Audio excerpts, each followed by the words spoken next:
Grand Rising Kings and Queens. It's your girl Queen Brett, and welcome back to the channel. If you're new here, like, comment, subscribe, and share this video with a friend. So, Corey out. Corey is out on bail. He paid that 20K. He paid that 20K, or somebody paid that 20K, or he put up one of them houses he owned.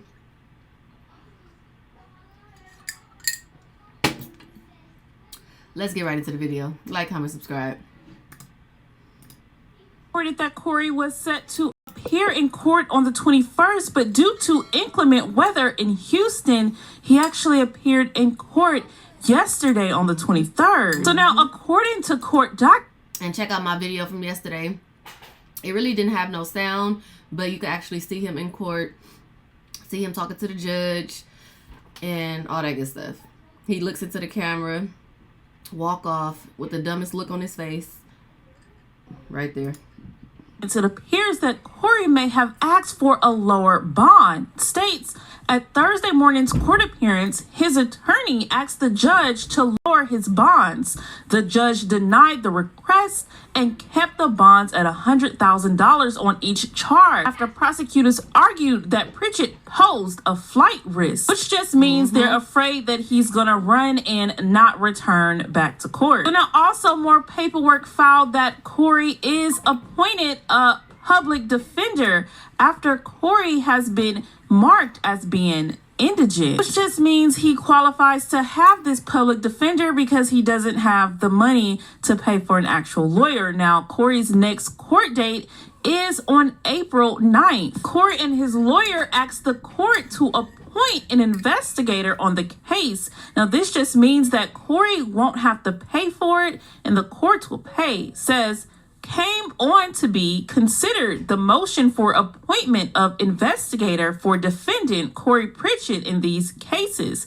Upon consideration of the motion and argument of the counsel, it has hereby been granted. The court hereby authorizes defense counsel Neal to secure a private investigator services for the defendant in order to assist the defendant's counsel in representing the defendant in their case. So here they're just stating that they're granting $3,600 for the payment of this private investigator. So definitely a smart move for them to ask for an investigator and to get the courts to pay for it. Right. Now, Corey is claiming he did not do this and he gave his anyone with $10,000 or more in credit card debt or personal side of the story on those TikTok videos. So maybe there's something there where Corey could possibly get this case dismissed. So now in the middle of recording this video, I did get news that Corey has officially made bond and he has been released from jail. Now, if you guys remember back to those bond conditions that I told you guys in a previous video, that Corey will be on an ankle monitor and cannot leave Harris County unless he get it approved by the courts.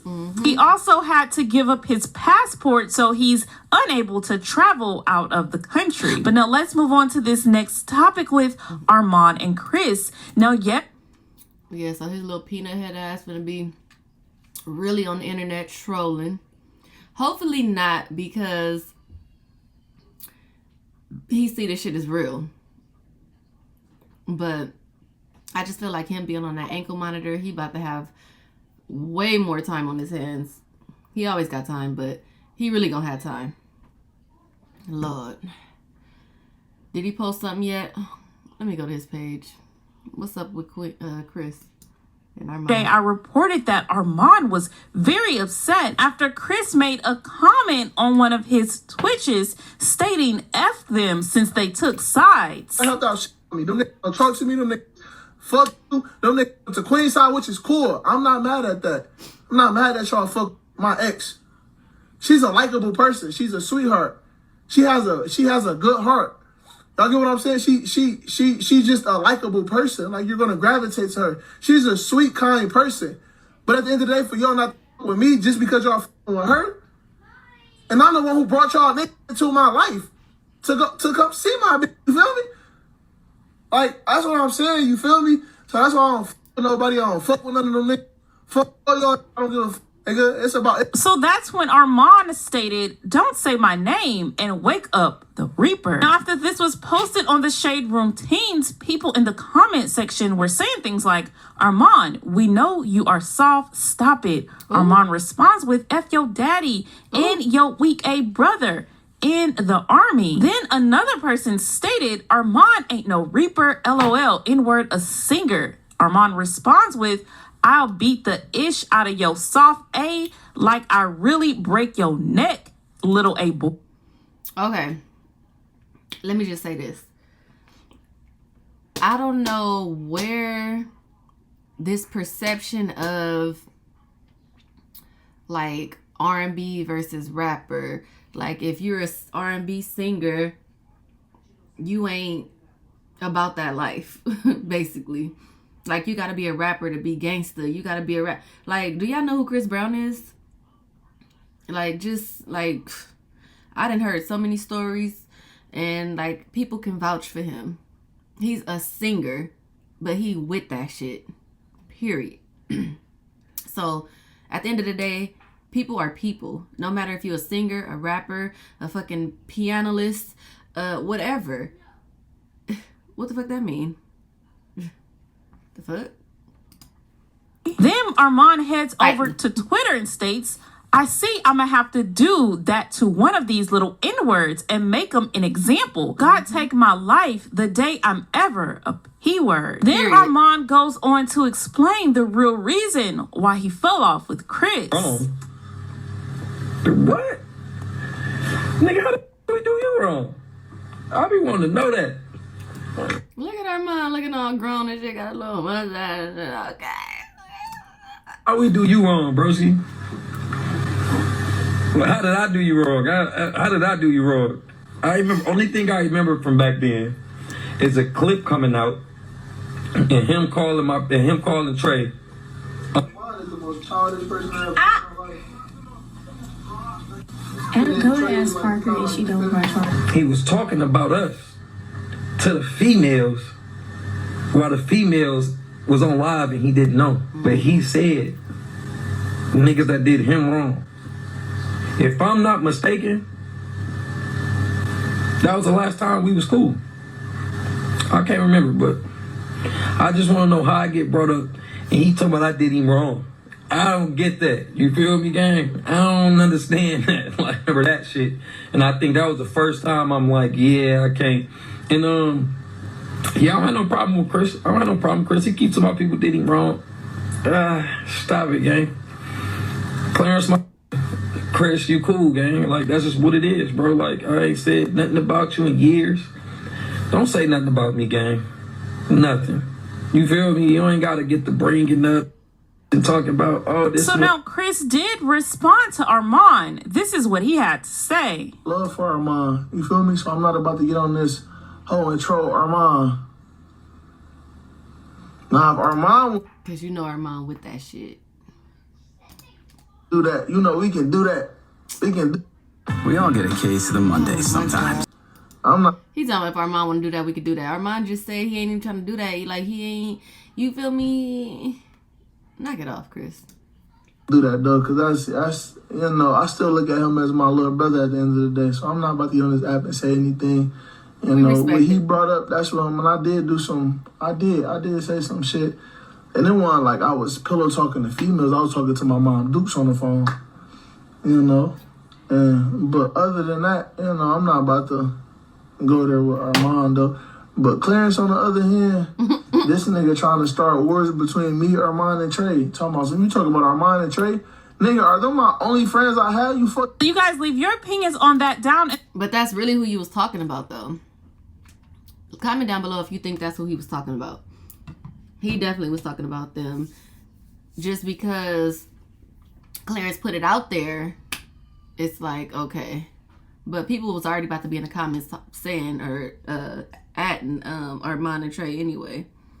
So it was already it was gonna be a thing regardless. He should have never said that shit if you didn't want no smoke. Comment section below. Now, Chris was also very emotional and vulnerable with his audience after sharing his childhood story. Her mom hurt me to pieces. Her grandma hurt me to pieces, nigga. Her mom hurt me, my nigga, like deep, nigga, like deep. I'm confused, my nigga. I've been through hella shit, my nigga. And then I had to go, and niggas don't even understand when the whole world hates you, my nigga, that shit hurt deep, nigga. When you is this public figure and everybody start hating you and your money drop, you, nigga, you can't pay your bills, nigga. You gotta go live with somebody, my nigga. You don't understand, my nigga. You was never there, my nigga. You don't know how it feels to have your son in a house with no electricity, no heat. You don't know how that feels, my nigga. You can't talk to me about pain, my nigga. You never went through anything. Only thing you've been through is, nigga, you may broke a fingernail when you got your nails done and you had to go get it repainted. Nigga, I've been through shit.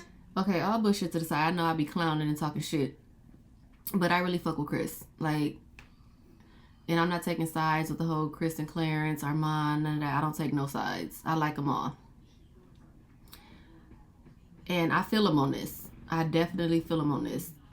For real. Like, I feel you, man. What you talking about, my nigga? Let's start there, my nigga. He's hurt. And other shit I'm not even about to talk about. Yeah, he's been through a lot. I got kicked out of my mom Deuce crib. I got kicked out of my Queen Mama crib. I got kicked out of my homie's crib. To where I left, I had to go sleep in the car, my nigga. Sleeping in the car. Cold as I ain't bring Queen and Chris with me. I told them to go back to your mom. Let me go figure this out. I'm the man at the end of the day. I'm good. Queen decided to come with me. Queen decided, baby, I want to come with you. So then we went to my brother's crib.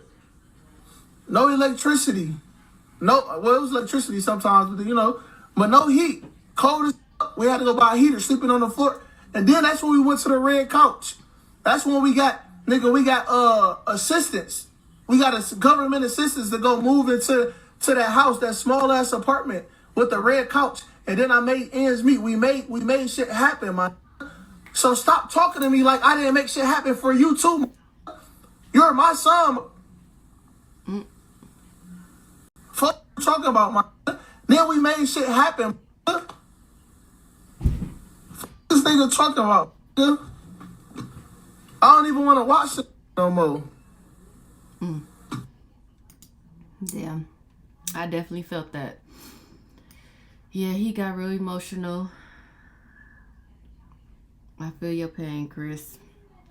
Especially when he said, like, imagine like losing all your money and then the whole world hating you and this is what you do for a living and then you got everybody like against you. Every time you get on the net, everybody against you. Yeah, fuck what people think, all that shit, but it hit different when your views and your money start dropping because of that. So I definitely feel him on that, and I wish Chris nothing but the best. I just pray that they all, stop all this back and forth shit. They was all cool at one point. Well, not Clarence and him. That's probably always going to be a thing, but it don't have to go no further. We adults at the end of the day, and both of y'all got kids that are brothers, and yeah, they just need to get it together and just focus on what's important, and that's the kids, and not even worry about one another at the end of the day. Yeah, you get views, you get all this, but it is what it is. But tell me what y'all think down below. Like, comment, subscribe, and share this video, and I'll be back with another one. Peace.